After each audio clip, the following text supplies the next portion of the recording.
So concrete canvas make quite simply concrete on a roll. So when it's dry, it's mouldable and it can be moulded into any shape. And when it's wet, it takes 24 hours to then dry and solidify as concrete. We wanted to get the students using concrete canvas itself and getting the company in school to work with the pupils, and that's what we achieved in the end.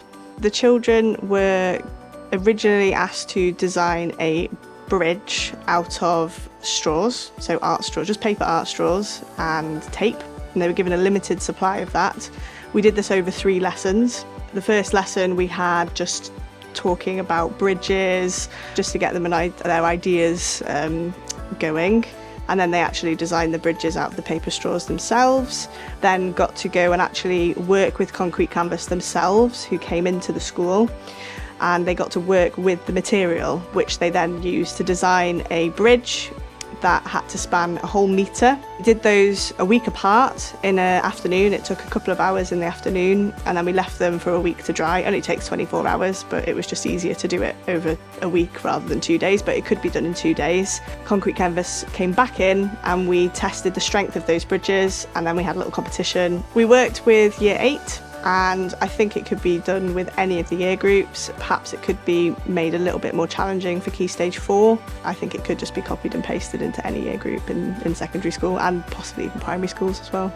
It fit in really nicely with the Science and Technology AOLE. Generally the main teaching points were about bridges and forces, so it fits really nice into the physics curriculum in particular.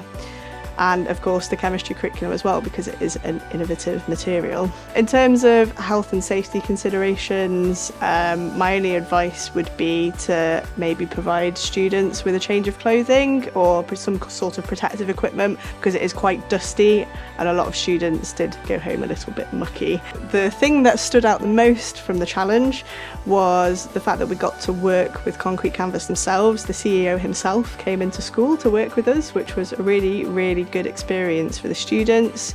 It was experiential learning in an authentic context for the students, which is, it lets them see exactly what's going on in the real world, which is really important, because then they can link what they're doing in school to what job they might be able to have in the future.